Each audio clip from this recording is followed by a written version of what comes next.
liderando mi propio camino. ¿Surgió a raíz del máster o tú ya lo tenías pensado de antes? A ver, yo... Era una inquietud, ¿no? Sí. Tú lo tenías ahí metido. Hombre, claro. Verá, cuando yo empecé, cuando yo estaba en COU, en el curso de orientación universitaria, yo tuve la Facultad de Magisterio, que está ahí al lado de la Gran Plaza. Y fui e hice un estudio de todos los libros que había en esa facultad sobre aprender a aprender. Todas las técnicas de estudio y de aprendizaje que había allí, ¿no?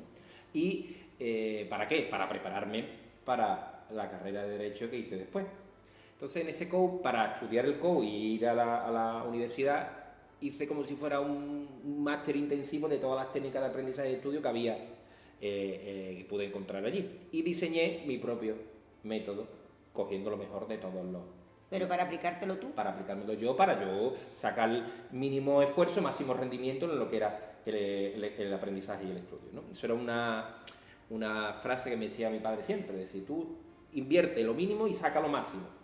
Mínimo tiempo y el máximo rendimiento, ¿no? De hecho, en la carrera de Derecho, muchísimos compañeros se creían que los profesores me aprobaban a mí, por la cara, porque decían que era imposible, con la de cosas que yo hacía, que yo pudiera sacar adelante los exámenes. Porque claro, en cuarto de carrera hice un máster en la Confederación de Empresarios sobre tecnología de la información y en quinto de carrera hacía yo las prácticas en un despacho de abogados y estaba becado por la universidad como asesor jurídico. Y quinto de carrera. Entonces, claro, decía, esto es imposible. Aparte de la representación universitaria que yo estaba delegado alumno, ¿qué ocurre?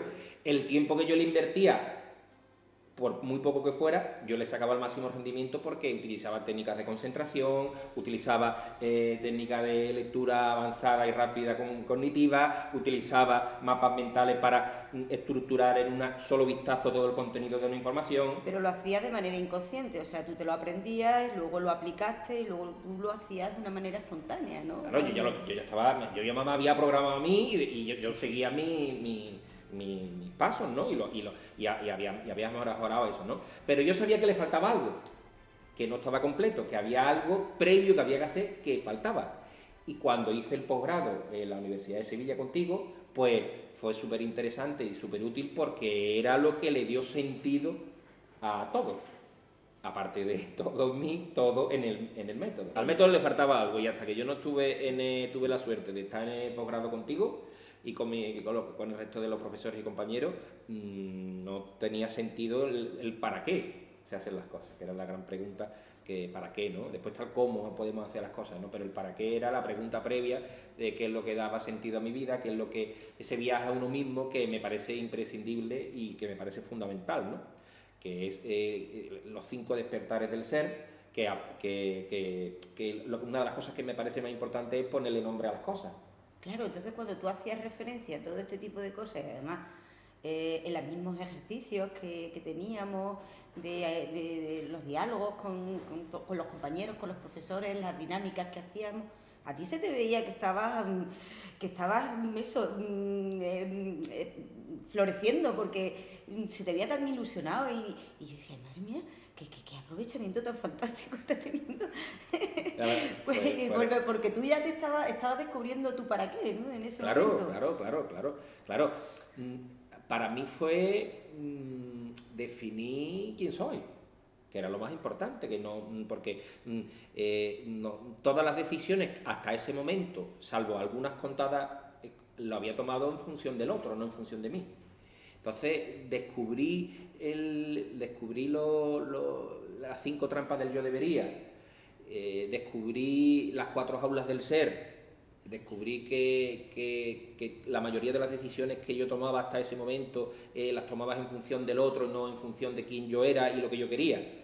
Para mí eso fue un despertar muy importante y muy bonito, ¿no? Que compartiste con tus compañeros y además que eso hizo que también tus compañeros despertaran un poquito, porque yo recuerdo que todas las horas que destinábamos allí a hacer formación, pues eran súper intensas y además que se aprovechaban bien y se aprovechaba bien el tiempo.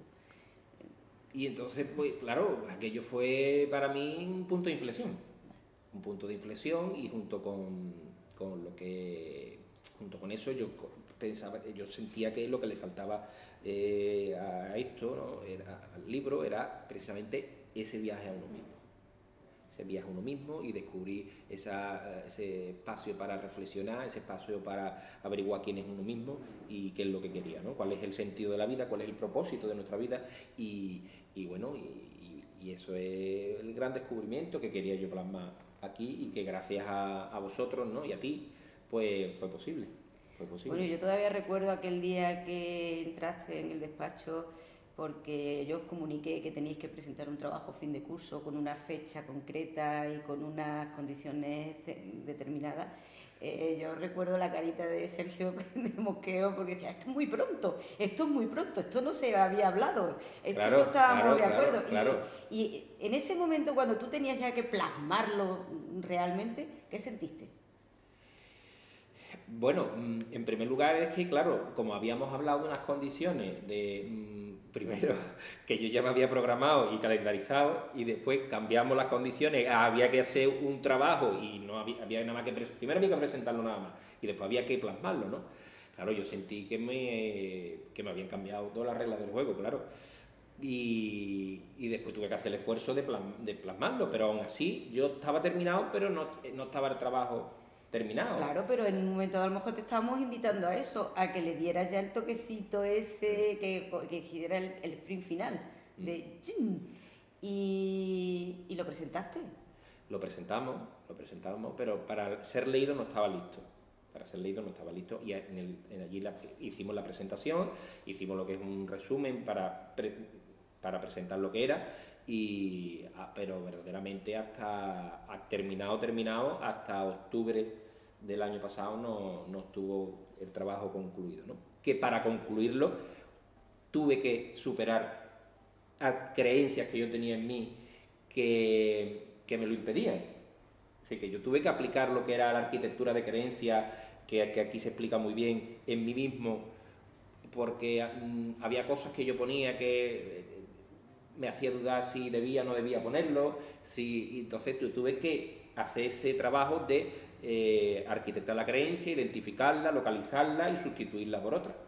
Me acuerdo una creencia que muchos nos dicen que lo perfecto es imposible, es enemigo de lo posible. ¿Eso te lo decía yo? No. Lo perfecto enemigo de lo factible. Exacto, de lo factible, de lo posible, pero no es que me lo dijeras tú, sino que es una creencia que yo tenía instalada en mi mente. Y yo quería que este libro fuera perfecto. Entonces, claro, como tenía en mí una creencia que era lo perfecto es enemigo de lo posible, pues eso me frenaba, claro, y yo quería que fuera perfecto. Entonces, claro, si había una creencia en mí que era que no, es imposible, pues yo me notaba que me frenaba eso. Y la identifiqué, la localicé y la sustituí. Y entonces sustituí por otra creencia que será perfecto cuando esté terminado. Y lo terminé y era perfecto. Entonces, esa es sustituiste la creencia de lo perfecto es enemigo de lo posible, como será perfecto cuando yo decida que esté terminado. Punto. Entonces sustituí esa creencia por la otra y entre otras muchas, pues lo hicimos posible. ¿Qué poder tienen las creencias en nuestra vida? Las creencias son todo. Son programitas. Somos todos, exactamente, microprogramas que nos condicionan y no. Yo descubrí en el posgrado que tú diriges que yo había aceptado como imposible dedicarme a la docencia en mi vida.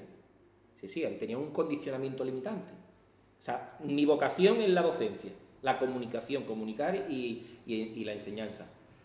Y como en la Facultad de Derecho yo quería hacer una enseñanza de superior, de máximo nivel. ¿Qué ocurre? Como el acceso a la profesión universitaria es tremendamente compleja y tremendamente desigualitaria, en el sentido que tú no puedes concurrir en condiciones de igualdad con los demás, sino que hay una serie de inconvenientes y de problemas a la hora de acceder, yo acepté como imposible poder dedicarme a la docencia y a la enseñanza. ¿Qué ocurre? La realidad me dio a mí en la boca cuando un compañero que también le gusta la docencia no aceptó como imposible eso, sino que él decía que su herramienta era el contencioso administrativo. porque ha ejercido de juez en determinada plaza sustituto y me dijo a mí, me dio a mí una lección porque me dice, mi herramienta es el contencioso administrativo, y cuando hay una plaza que yo tengo derecho y considero que tengo mayores requisitos que otros, lo que hago es que presento un contencioso administrativo para que declare nulo el proceso. Y me dio una lección porque yo había admitido como imposible eso, y no era cierto, sino que tenía que descubrir el cómo. Y a partir de ahí decidí diseñar una estrategia para orientarme y reorientarme al mundo de la enseñanza y de la docencia. Porque en realidad tú lo que quieres es dedicarte a la docencia, ¿no? No tanto a ser escritor. Para mí la escritura es un modo de docencia más, es decir, tú no tienes por qué hablar conmigo para aplicar este método porque está aquí explicado. Y tú puedes aplicarlo en lo que a ti te considere más útil y más interesante. Es más, hay una parte del método en la que tú tienes que poner lo tuyo. Sí, ¿no? Porque ahí hablamos de lo que es la innovación permanente y la mejora continua, sí. como elemento imprescindible para alcanzar la excelencia. Sí, entonces, hay una parte, hay muchas partes del método en la que tú tienes que poner tu parte, lo que es tuyo. Y entonces, para mí la escritura es un modo a través de los cuales el conocimiento se ha comunicado, ¿no? Entonces, para mí no hay diferencia entre escritura y docencia. Es una parte de la comunicación escrita, después la comunicación oral y todo tipo de todas las comunicaciones que existen son imprescindibles para lo que es el conocimiento y lo que es el aprendizaje, ¿no? Entonces, para mí no hay diferencia, forma parte de ello. La verdad es que me has dejado un poquito así atónita, porque tienes razón.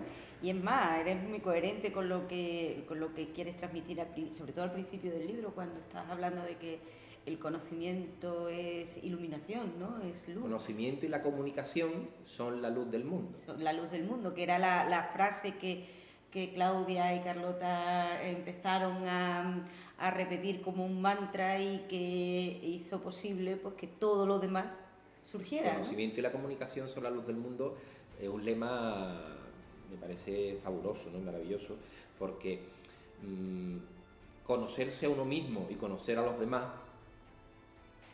y con la comunicación, es decir, la conversación, el hablar, el diálogo, el saber cómo es el otro, saber cómo eres tú, saber cuáles son tus creencias, son la luz del mundo porque es lo que te garantiza la paz en el mundo.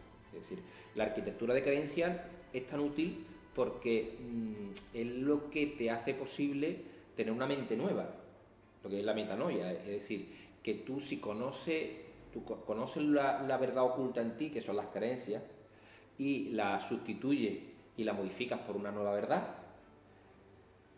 pues esa es la luz del mundo, que hace posible que no haya radicalismo, hace posible que no haya personas que estén dispuestas a morir por una creencia que alguien ha puesto en ti, bueno, que otro ha puesto en ti. Me estás ahora mismo porque me estás haciendo vibrar en el sentido de que si muchos de los que están ahora inmersos en ciertos procesos tan radicalistas, ¿no? Dentro de nuestra realidad tan actual como es el proceso y todo lo que está pasando, ¿no? Si muchos se aplicaran este método, probablemente las cosas no serían claro, es que ¿no? Si partimos de la premisa de que una creencia es algo que hemos aceptado como verdadero, sin que haya ningún tipo de prueba, y que no es nuestra, y que no es nuestra, ¿por qué? Salvo que tú la sustituyes, la arquitectes y crees una propia, una creencia es algo que otro ha puesto en ti y que desde lo oculto nos guía y nos lleva a los automatismos, que es algo que nos mata automáticamente. Son los automatismos, algo que nos mata automáticamente. ¿Qué ocurre? Claro, porque son automatismos y por eso el conocimiento y la comunicación son la luz del mundo, porque si tú averiguas qué es lo que otro ha puesto en ti y que no es tuyo, y hay comunicación, es lo que va a traer luz a este mundo. Entonces, por eso me parece que es una de las grandes aportaciones que podemos hacer a la humanidad, ¿no? Que sepan cuáles son los 5 despertares del ser y que sepan lo que es la arquitectura de creencia, la posibilidad de, como un arquitecto de tu mundo, de ti, tú, navegar en ti y sustituir esas creencias, identificarlas, localizarlas, cuestionarlas, relativizarlas, perspectivarla, darle perspectiva, compararla con otras creencias de otras culturas, sustituirla o anularla y crear una nueva creencia que te permita conseguir lograr lo que tú quieres. Entonces, a mí me parece que es una de las grandes aportaciones que podemos, de las cuales podemos presumir, ¿no? Y de estar orgullosos. ¿Por qué? Porque si no tienes que navegar en muchísimos ejemplares o programas de programación neurolingüística, y esto de lo que trata es de que tú por ti mismo te responsabilices de tu vida y tú lo hagas posible, y que tú lo apliques en tu día a día y en tu vida en los términos que tú consideres. Bueno, en ese sentido yo quiero comunicarte como lectora de iniciática, de las primeras versiones, que conmigo lo consiguió, porque yo estaba también en una fase de mi vida un tanto turbulenta, no sabía a lo que me iba a enfrentar, porque no era consciente de lo que me iba a enfrentar y que vino más adelante, ¿no? Y sin embargo, pues inicié la lectura, me apasioné con la lectura, y luego cuando me ha venido esa situación tan dura y tan fuerte en mi vida, pues me ha servido para que algunas cosas que tú plasmas muy bien en este libro me ayudaban a argumentar, o sea, a fortalecer ciertos estados emocionales que no entendía porque porque evidentemente estaba en una situación que era totalmente anómala, ¿no? Pues por ejemplo, pues el desapego o las trampas del yo debería, o incluso, pues, ahora ya esto lo va a cortar porque no me acuerdo, pero yo me acuerdo que fue otra cosa que digo yo, madre mía, ¿cómo estoy aplicando inconscientemente lo que he leído hace 2 meses en esta situación tan fuerte que me está viniendo, ¿no? Y me ayudó porque me encontraba en un nivel diferente a las personas con las que estábamos viviendo la misma situación, que era mi familia, ¿no? En un nivel diferente en el sentido de que no me encontraba tan inmersa emocionalmente, tan apagada, y tomaba las decisiones de una manera mucho más eficaz, ¿no? Adoptaba decisiones sin ese peso y sin ese pozo que veía que los demás se lo tenían, ¿no? Y que les daba miedo hacer algún tipo o tomar alguna iniciativa.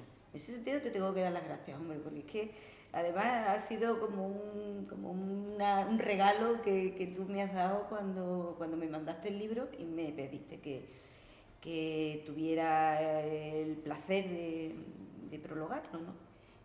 Que además lo hice con mucho... Bueno, pues no sabía que en esa situación te fue útil, ¿no? Sí, fue bastante, sí. Porque, ya te digo, muchas veces no sabes enfrentarte a situaciones, sobre todo... Yo creo que esto es muy útil tenerlo, sobre todo, bien asimilado y bien estructurado dentro de ti, como método para afrontar situaciones difíciles. No solamente para afrontar el día a día, sino situaciones difíciles en las que se producen cambios bastante fuertes, porque te da poder, o sea, tú mismo lo estabas diciendo. Si tú arquitectas tu propio sistema de creencias, tú te empoderas hacia tu realidad, ¿no? Claro, tu ser se construye desde ti. Desde ti, entonces tú adquieres poder sobre tu realidad, poder sobre ti y sobre tu realidad. Por lo tanto, en una situación difícil y dura, pues pierdes miedo a ir por un camino que en un momento ni siquiera te hubieras planteado de no tener esa situación, ¿no? De lo que se trata, ¿no? Precisamente de eso, de que tú puedas ponerle nombre a las cosas cuando hay un cambio, ¿no? Es decir, que muchas veces yo lo veo como una herramienta para que tú puedas cambiar, pero que el cambio a veces es inevitable, porque la vida es cambio. Entonces, claro, lo que me estás planteando te empodera porque te hace dueño de tu realidad, porque la realidad la generan tus creencias, si tú modificas tus creencias cambia todo, le da sentido a la palabra. Para que todo cambie primero tienes que cambiar tú. Claro, totalmente. O sea, yo por eso te digo que me llamó especialmente la lectura de este libro, porque aparte de tener mucha energía, porque transmite mucha energía, me transmitía un método. Y tú lees muchos libros de autoayuda y hay mucha literatura. En las palabras viene implícita mucha energía, entonces muchas personas que escriben este tipo de libros pues imprimen su energía en sus palabras, ¿no? Pero aquí, aparte de eso, veo método, o sea, veo estructura, veo que nos facilita mucho el poder entender y colocar cada una de las ideas en su sitio. Eso es lo que yo quería. Y eso es lo que yo quería. Eso es lo que tú querías. Yo ¿no? quería que cuando uno, que eso es lo que habla del el conocimiento y la comunicación son la luz del mundo, es decir, la luz del mundo y la propia luz, porque si tú te adentras en lo desconocido, que eso es lo que nos aterra a todos muchísimo, si tú no sabes ponerle nombre a las situaciones y cómo te sientes, que por eso me parece importantísimo la gestión de la inteligencia emocional, ¿no? que es una de las claves, ¿no? Después, si tú no sabes ponerle nombre a las cosas tienen poder, es decir, sobre ti. Si tú, por ejemplo, se me ocurre un ejemplo de cuando Cristóbal Colón llegó a América, los indios que estaban allí, los indígenas de allí, los consideraban dioses, porque no sabía un hombre montar un caballo, que no habían visto nunca un caballo, y eso te hace perder poder sobre la realidad. Entonces, si tú no sabes ponerle nombre a las cosas, es uno de los requisitos para que tú no puedas crear realidad, porque si la palabra es la que crea la realidad y si tú no le puedes poner nombre a lo que tú ves para después modificarlo, sustituirlo, estamos perdidos. Por eso era uno de los grandes objetivos de lo que yo sentía y lo que yo vivía, poder ponerle nombre, tener una explicación científica a través de lo que yo pude averiguar, investigar y lo que pude aprender en el posgrado, y después que tuviera una coherencia, que tuviera un método, que cualquiera pudiera aplicarlo y entenderlo, si se ponía a ello, claro. Sí, no, y yo creo que eso lo puedes llegar a conseguir, porque si lo he entendido yo, lo puede entender cualquiera. Que a mí muchas veces me cuesta entender las cosas que no, a lo mejor como docente, me cuesta aplicar herramientas que no vengan de lo que yo hago, ¿no? Siempre soy como muy no sé, muy creativa y las metodologías las aplico porque las creo. No me aplico una que me vengan impuestas, ¿no? Y en este caso sí lo he comprado, porque digo, jolines, es que lo veo. Entonces, pues, además lo consiguen no solamente con la redacción de los distintos capítulos, sino que luego vienes al final y nos regala una síntesis de todos los mapas mentales que has ido desarrollando. Es que lo veo tan completo. Por otro lado, Sergio, una cosa que me ha generado también mucha, ¿cómo diría la palabra? Que me ha sorprendido muy gratamente, es lo cuidado del libro, la exquisitez con la que has elegido las imágenes. O sea, o habéis elegido las imágenes, ¿no? Porque son imágenes muy adecuadas y además que expresan de una manera muy fuerte todo el contenido del capítulo en el que están inmersas, en el que están puestas, ¿no? Y eso me ha llamado muchísimo la atención, porque la imagen te da mucha información, mucha más información incluso que a veces que la palabra, ¿no? En este caso. Y me ha parecido magnífico. Pues yo me alegro que te guste, porque además eso es lo que ese era uno de los objetivos y lo que pretendíamos conseguir y lograr era que el lector tuviera lo que decimos en el método, es decir, que pudiera tener una experiencia. Esto no era solo una serie de herramientas, una serie de contenidos, sino que para mí era muy importante que el lector tuviera una experiencia, pero una experiencia desde todas las perspectivas sensoriales. Una experiencia con un material único, porque un papel absolutamente que se ha hecho sin cloro, sin agua y sin árboles, que es lo que me parece muy importante. Entonces, la textura de este papel es absolutamente única y distinta a todo tipo de papel que tú puedas tener en tus manos. Después que tú pudieras visualizar lo que son las imágenes en color, porque tú la realidad la ves en color, no la ves en blanco y negro. Y que plasmara el concepto, una imagen que plasme el concepto de todo lo que hay dentro de ese capítulo, para mí era un gran reto y ha sido difícil, pero lo hemos logrado, porque no era imposible. Después, o no nos dejamos frenar por lo que otros consideraban que fuera imposible. Después, el tema de los distintos estilos de aprendizaje preferentes. Es decir, si tú eres visual, auditivo y kinestésico, ¿no? Aprendes haciendo. Para mí era imprescindible que tú pudieras oír la historia. Por eso el audiolibro forma parte de esa experiencia. Pero no un audiolibro cualquiera, sino un audiolibro que está hecha por la Escuela de Doblaje de Sevilla. Es decir, son unos actores que doblan cuando hay traducciones o doblan a voces de otros idiomas, ¿no? Entonces, no están leyendo el libro, están interpretando el libro y le están dando una coherencia para que tú puedas oír, puedas ver, puedas sentir lo que es el método. Entonces, eso era uno de los grandes retos que teníamos. Entonces, claro, para mí tenía que ser una obra de arte. Una obra de arte en el sentido de que tú vivieras una experiencia. Esto no era hacer un libro por hacerlo y unos contenidos por hacerlo. Esto era que tenía que plasmar los detalles, son los que logran los grandes cambios. Que eso para mí es muy importante. Es decir, los detalles, en los detalles donde está Dios, dice la frase. Para mí, los detalles son los que generan los grandes cambios y es donde se demuestra quiénes somos y cómo hacemos las cosas. Entonces, por eso era tan importante medir y tener presencia en todo y cada uno de los aspectos de esta obra.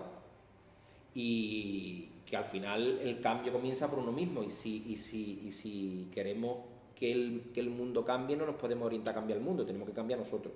Por eso el papel mineral era también una apuesta de eso que decimos aquí, de que hubiera una coherencia perfecta entre lo que somos y cómo nos comportamos. Por eso es el tema en el que estamos y es la obra que ha hecho posible Sivana Ediciones con esto, ¿no? Bueno, es un papel que tiene todas esas características que tú dices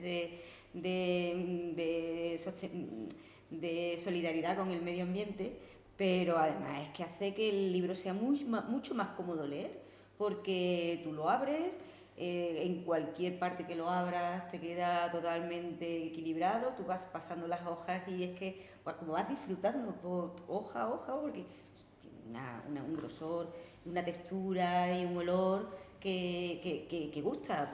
Cuando tú entras en una librería, a veces la gente entra porque le gusta el olor al libro y en este caso pues también, o sea que no solamente es el fondo, sino también la forma, lo que estás perfeccionando, porque me sorprendió, te lo digo con sinceridad, me sorprendió muchísimo cuando lo vi el otro día por estas razones, ¿no? Bueno, hay una idea que además creo que la recojo en el prólogo, que dice: si quieres mantener oculta una cosa, ponlo a la vista de todo el mundo. Eso era un principio que tenían muy recogido, muy asimilado los masones cuando estaban construyendo las catedrales y que ponían y que utilizaban la construcción de la catedral y que utilizaban todos los símbolos y todas las imágenes que en ellas se encontraban como una manera de transmitir un cierto conocimiento ancestral, ¿no? Entonces, si esto lo ponemos a la vista de todo el mundo, corremos el peligro de que no se comunique, ¿no? Entonces, ¿qué vamos a hacer para comunicarlo? ¿Dónde vamos a incidir para conseguir que es necesario conocer todo este tipo de cosas? Bueno, Yo creo que este libro puede ser útil para todo el mundo. Es decir, porque, claro, evidentemente, para mí una de las cosas más importantes es poder averiguar quiénes somos y qué es lo que queremos. Que muchas veces le preguntas tú qué es lo que quieres y te dice, ¿cómo que es lo que yo que quiero? Hasta te preguntas, ¿cómo que es lo que yo que quiero? Sí, que tú qué es lo que quieres. Y cuando tú le preguntas a alguien qué es lo que quiere, de momento se produce un estado de shock como diciendo, ¿de verdad me estás preguntando qué es lo que quiero? Bueno, si te sirve de ayuda, eso es lo que le pregunto permanentemente a mis niños en clase y es que nadie me dice qué es lo que quiere, nadie. Se quedan con una carita así. Sí, qué buena pregunta, ¿no? Diciendo qué buena pregunta. ¿Por qué no me pregunta mejor el artículo 155 de la Constitución y yo se lo redacto y yo le digo todas las implicaciones? Pero no me hagas esa pregunta de qué es lo que quieres en tu vida. Es que, entonces, son unas preguntas tan poderosas y tan absolutamente antiintuitivas, ¿no? Porque nos enseñan a obedecer, no nos enseñan a crear, ni a plantearnos las cosas, ni a saber qué es lo que queremos y saber quiénes somos, sino que caemos en las trampas del yo debería y no nos enseña. Entonces yo creo que aquí, a todos aquellos que tienen que decidir o quieren decidir cuál es su futuro personal, profesional, académico o cualquiera, para mí me parece que en principio ya es una utilidad extrema. Entonces, ¿qué vamos a hacer para comunicarlo? Pues estas cosas que estamos haciendo, este vídeo charla blog, ¿no? Que le hemos puesto así el nombre, ¿no? Que te agradezco que estés aquí para poder inaugurar el vídeo charla blog, sí. Porque no queríamos que fuera un videoblog, porque a mí hablar yo solo no me gusta. Y además tampoco me gusta el hecho de, oye, yo te estoy hablando a ti y no sé quién eres. Contigo sí me gusta hablar, que me gustaría hablar con los que están allí, pero claro, de momento me gusta el charlablog porque me gusta meterlo todo dentro de una charla, una conversación, que podamos hablar y que otros pues puedan saber lo que opinamos en función de lo que estamos hablando, ¿no? Y eso es una iniciativa que hemos puesto en marcha precisamente para inaugurar este video charla blog y poder transmitir este libro y transmitir lo que es el método Essential, ¿no? Para eso, para liderar tu propio camino, ¿no? Y bueno, y todas las iniciativas que estamos haciendo van en la línea de qué vamos a hacer para que se conozca. Charlas en las universidades, charlas en los distintos centros culturales que acojan bien la iniciativa, ¿no? Que no se trata de vender un libro. No. Eso que va a estar muy claro, porque el libro eso es muy importante. O sea, vender ¿no? libros va a ser una consecuencia de que todo el mundo conozca esto. Claro, es que para mí eso es importante, te digo, por el mundo que me muevo. Parece ser que las charlas, las conferencias, los talleres que se hacen, bueno, en realidad yo vengo a vender mi libro, yo vengo a hablar de mi libro, ¿no? Y que poco más. Y en este caso yo creo que tú estás siendo mucho más generoso, mucho más, no sé, bueno, generoso es la palabra, que no vienes a hablar de tu libro, el libro es un medio de comunicación, pero tú realmente lo que quieres es transmitir un método que para ti, no solamente para ti, ya te digo que también para mí, en la medida en la que yo lo he podido aplicar, estoy completamente convencida que otra lectura me ayudará a verlo desde otra perspectiva y una tercera lectura me ayudará a verlo como los evangelios, o sea, cada vez que lo leas te dirá una cosa diferente, ¿no? Exacto. Y entonces yo creo que eso es otro valor añadido que tiene. Yo no te puedo decir la de veces que yo me he leído este libro. Y cada vez que lo leía veía un matiz distinto y hacía una modificación distinta porque esto estaba y lo releía. O sea, yo el otro día tiré lo que son las impresiones que hemos hecho para sacar esto, las impresiones de borradores. Y pues yo no sé si había por lo menos 13 o 14 borradores. Versiones distintas, ¿no? Exactamente, versiones distintas. Y cada vez que lo leía y decía, ¿esto se entiende o no se entiende? ¿Se entenderá? ¿Cómo lo explico para que todo el mundo lo entienda? Pero entonces estabas dentro de la trampa de lo perfecto es imposible, ¿no? Exactamente, estaba dentro de lo que es la creencia esa de que lo perfecto es enemigo de lo posible, ¿no? Cuando ya me di cuenta que precisamente había una creencia que me lo impedía, pues efectivamente pues se hizo posible, ¿no? lo hicimos posible. Bueno, ¿y qué te hizo hacer basta? Porque yo veía que estaba frenado. ¿Pero fuiste tú? Fui yo el que vi que estaba frenado. Claro, ten en cuenta que cuando en la arquitectura de creencias tú puedes darte cuenta de que hay algo que te está frenando desde varias visiones. Es decir, si sientes algo que te hace sentirte incómodo, sientes algo que te disgusta, sientes algo que te da asco, te da... Entonces ahí hay un sentimiento que ha pasado por el pensamiento. Hay un estímulo, hay una serie de acontecimientos que hacen, que generan una emoción y trasladada a través del pensamiento que no vemos, te hace posible que tú se traslade en una acción o en una no acción.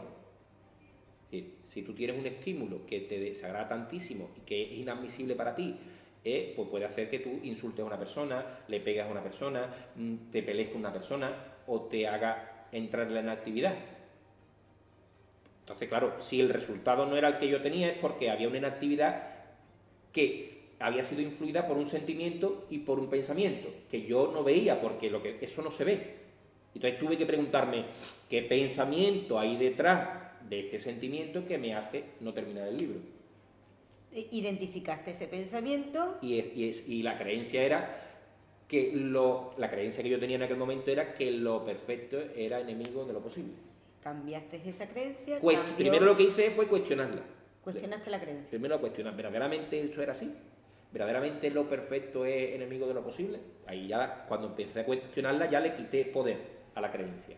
Después le di perspectiva, la relativicé, porque hay obras de arte que son perfectas. Por ejemplo, la Capilla Sixtina, que cada autor ha hecho una obra que desde mi perspectiva es perfecta porque es esa obra. Después analicé la visión de las distintas culturas en relación con las obras de arte y en relación con las creaciones y llegué a la conclusión de que no quería esa creencia en mi vida, que alguien la había puesto en mí, que es un dicho, y que alguien había puesto en mí y que no la quería, y la sustituí por cuando el libro esté terminado será perfecto. ¿Y cuánto tiempo pasó hasta que no fue pasó editado? mucho, no pasó mucho. No pasó mucho. El poder de la sustitución de una creencia limitante a una no creencia mucho, no pasó facilitadora, ¿no? Exactamente, no pasó mucho y lo hicimos posible. Entonces, pues en ese sentido, pues la verdad es que en la propia creación es eso, ¿no? Después, cuando hicimos la esencia de la creatividad, hay un capítulo que habla de la esencia de la creatividad. Uno de los personajes le regala a la protagonista una técnica para entrar en un estado de creatividad, que es muy bonita y que a mí me fue muy útil porque yo hacía ese ejercicio de concentración, ese ejercicio de refugiarme en la creatividad y en la creación, un momento en el que no existía nada más que la creación y me hizo posible avanzar mucho en las distintas revisiones y partes, ¿no? Pero yo invito a todos los que son artistas y que son creativos y creadores, pues que hay ejercicios dice, no, es que tienes que esperar la inspiración cuando te coges trabajando, ¿no? Con esa herramienta tú puedes dirigir tu mente y tus pensamientos a entrar en ese estado de creación e inspiración.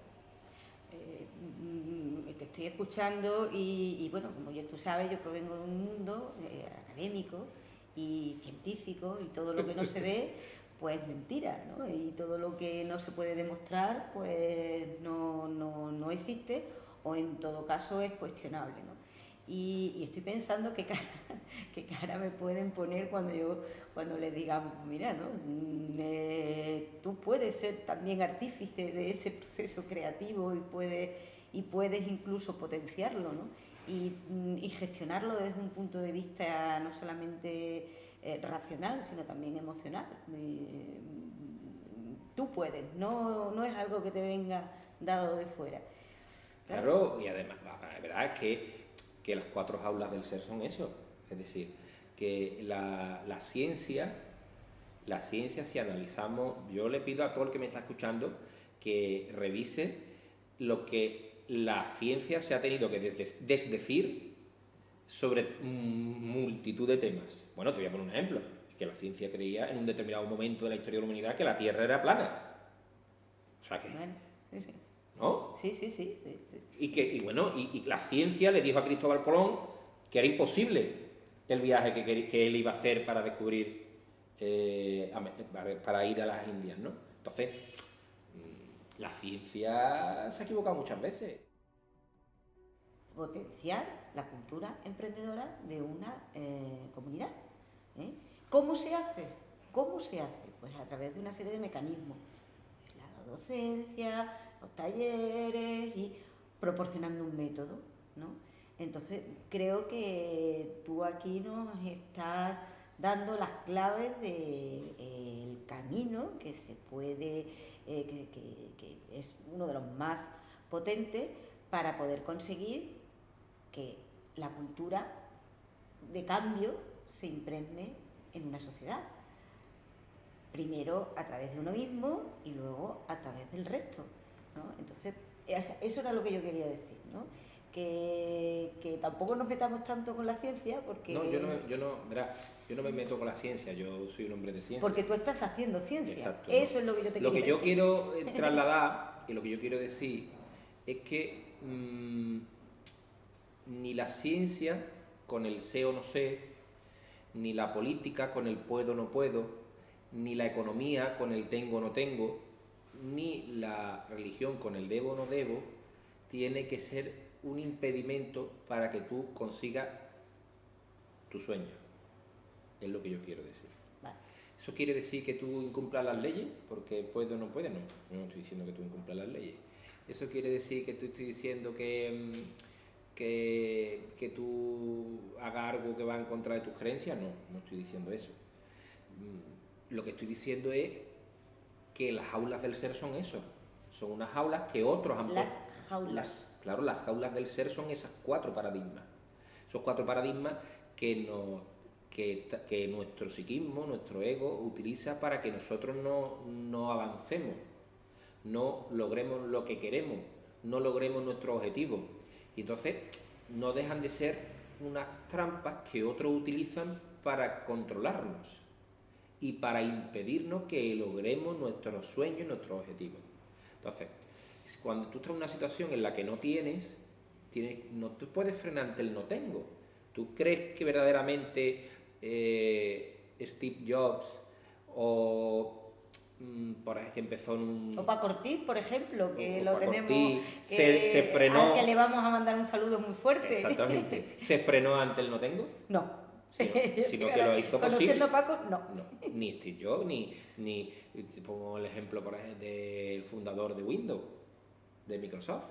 Él no se frenó ante el no tengo tampoco. Empezaron en un garaje.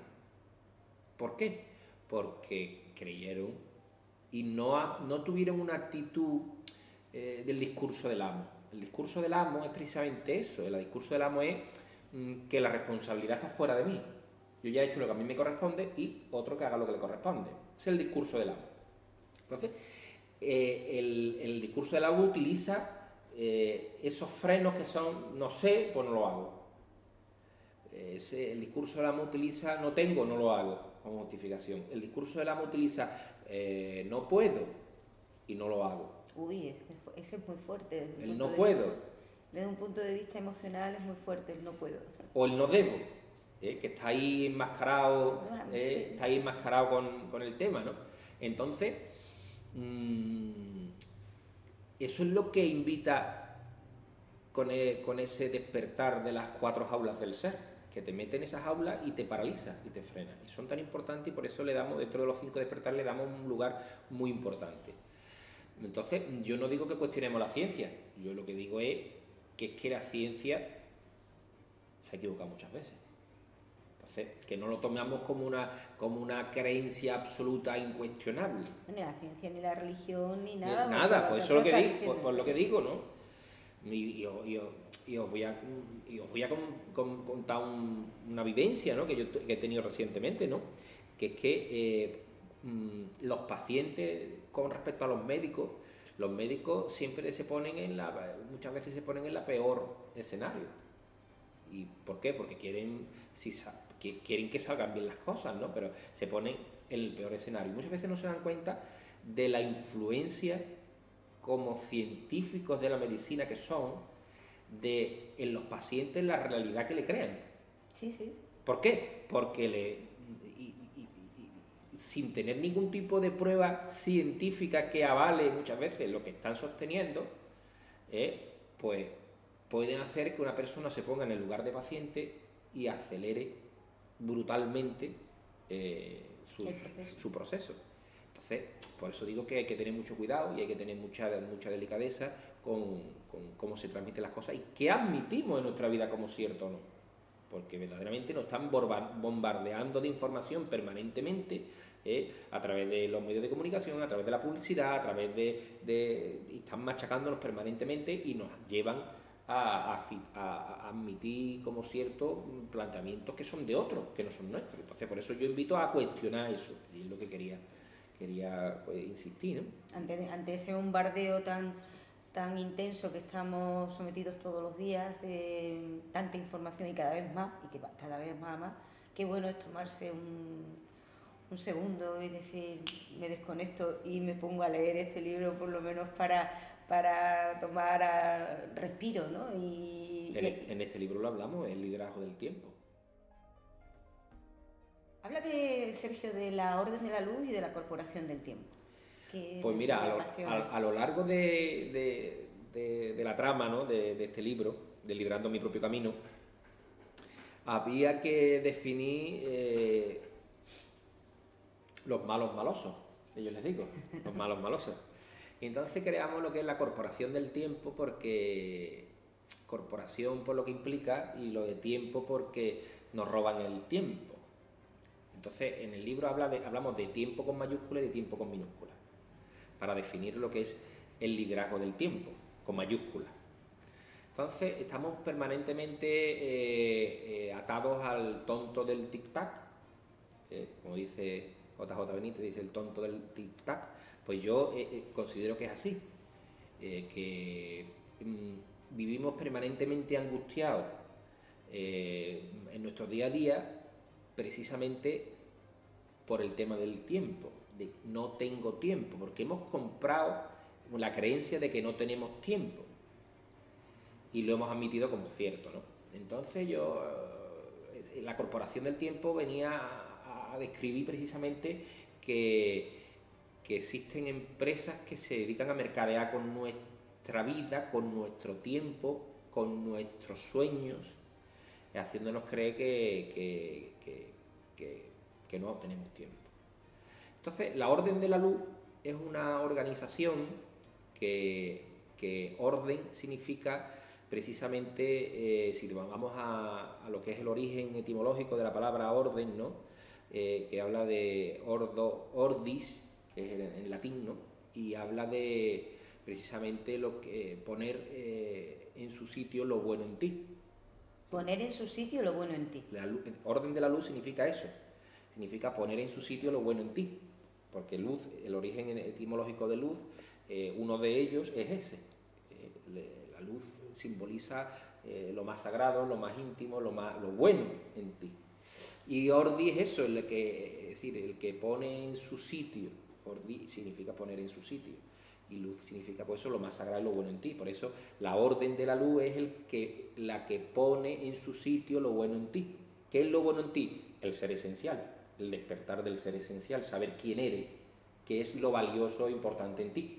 Por eso la orden de la luz, porque busca y quiere que tomemos conciencia de que averiguar quiénes somos es posible y averiguar qué es lo que queremos, que averigüemos cuál es el sentido de nuestra vida, que averigüemos qué es el propósito de nuestra vida. Y eso es lo que significa la Orden de la Luz y, por extensión, es una organización en el libro pone que es trimilenaria y de muchísima antigüedad, que ha protegido estos conocimientos hasta que ahora ha llegado el momento de que todo el mundo lo conozca para que haya luz en el mundo. Ha llegado el momento de que todo el mundo lo conozca. Y ha protegido porque la Corporación del Tiempo siempre ha querido destruir estos conocimientos y que estemos cada vez más alienados, es decir, que seamos cada vez menos nosotros. Y por eso esa es la dialéctica de los malos malosos y de la Orden de la Luz.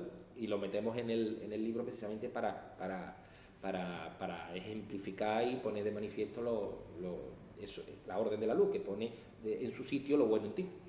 Yo te puedo decir que cuando estaba leyendo precisamente ese capítulo, estaba automáticamente, aparte de pensar, de entender, ¿no?, que los malos malosos y eso de la orden de la luz, yo decía, hay que ver, automáticamente me ponía a identificar, ¿no? Y a lo largo de mi vida, pues, que realmente han existido ese tipo de personas, ese tipo de situaciones, claro. Y además le ponía nombre y apellido, y digo, hay que ver que en este momento de mi vida, o en esa fase de mi vida, ¿cómo me pude dejar robar ese tiempo tan maravilloso precisamente por esas personas y qué tonta fui, ¿no? Y fue precisamente el descubrir en mi vida, el descubrir lo que tú dices, cuál es mi esencia, cuál es mi vocación, para qué estoy aquí, y lo que me ayudó de una manera trascendental a estar contenta con mi vida, o sea, pase lo que pase. Y eso, pues, yo desperté en su momento, bueno, estamos despertando permanentemente, ¿no? Porque no siempre... Ser en transición. Exactamente, nunca hemos llegado, sino que estamos en proceso. Pero que tener esa actitud, yo creo que es la que ahora está dando vida a un movimiento a nivel mundial, ¿no?, de toma de conciencia, de despertar, de vamos a luchar contra la corporación del tiempo o todos aquellos que nos están convirtiendo en alienados, ¿no? Que no alienígenas. Yo en el libro le llamo los cegatis grises. Sí. Los cegatis grises. Los cegatis. Yo es que los veía. Los cegatis grises y los cegatis un numerario, es decir, los cegatis grises son hemos sido todos aquellos que nos hemos dejado llevar por el otro. Es decir, los que hemos estado presos de lo que son las trampas del yo debería y las 4 jaulas del ser, que son los 9 principios fundadores de la corporación del tiempo. Para controlarnos a nosotros y que tengamos menos libertad, utiliza las 5 trampas del yo debería y las 4 jaulas del ser, para que tengamos menos libertad y seamos menos nosotros. Oye, que lo hacen desde la perspectiva legítima de que consideran que eso es lo que ellos tienen que defender para que haya un orden mundial. Ojo, que yo no digo que mi posición sea la mejor, o sea, sino que yo digo que yo lo veo desde mi perspectiva y ellos lo ven desde la suya, y que no estoy de acuerdo, nada más, es lo que explico aquí, ¿no?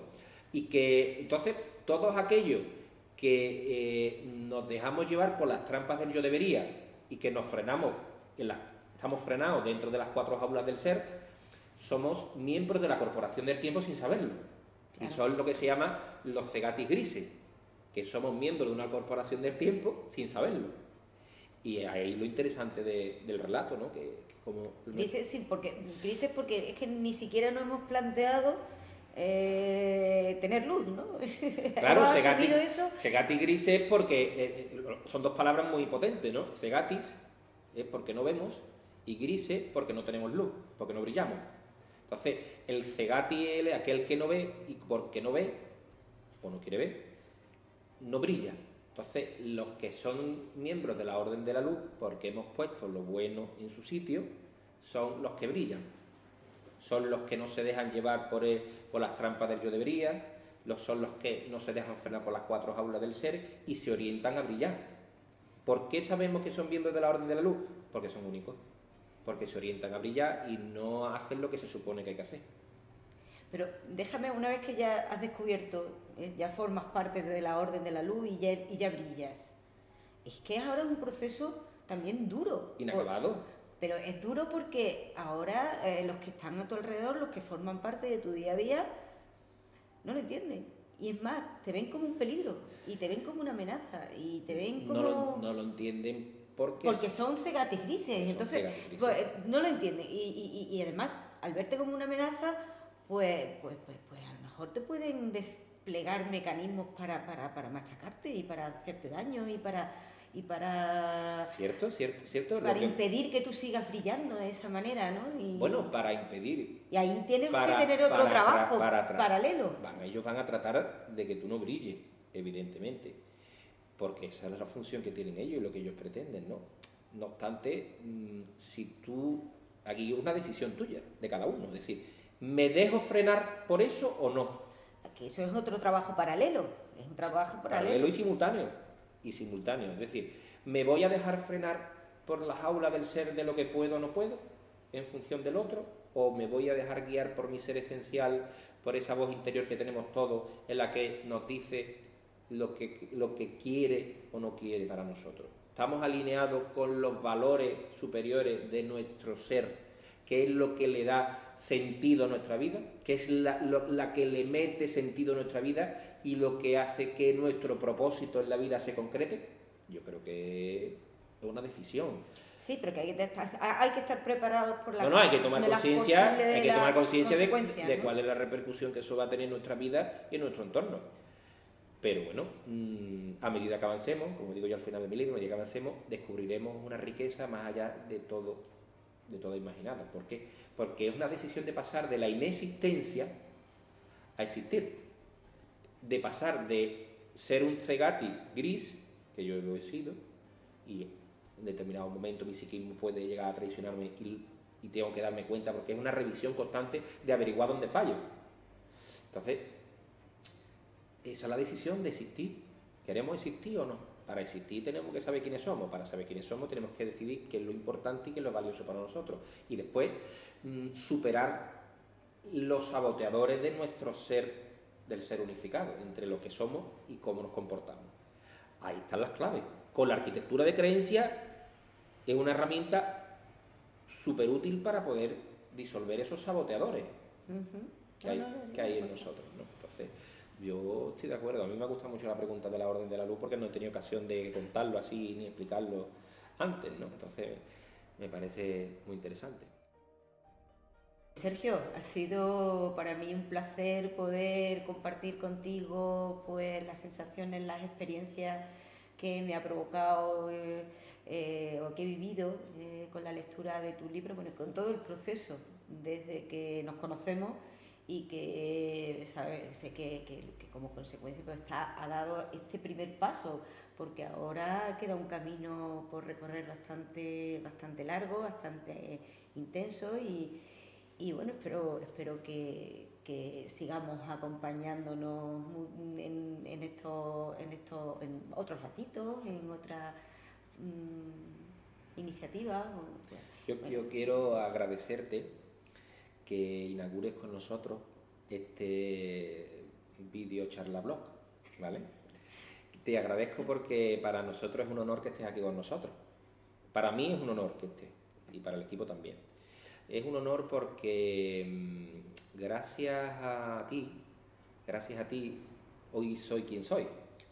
Entonces, gracias al posgrado de coaching ejecutivo y de organizaciones, que tuve el honor de participar, pues hoy soy quien soy, más yo. Y fue posible lograr publicar Liderando mi propio camino, y sé que está haciendo mucho bien a muchísimos lectores y que está aportando muchísima luz, que es lo que queríamos y era el objetivo, ¿no? Entonces, agradecerte que seas parte de nuestra vida, agradecerte que hayas entrado en nuestra vida, agradecerte de que eres como eres, ¿vale? Agradecerte esa autenticidad, esa nobleza y esa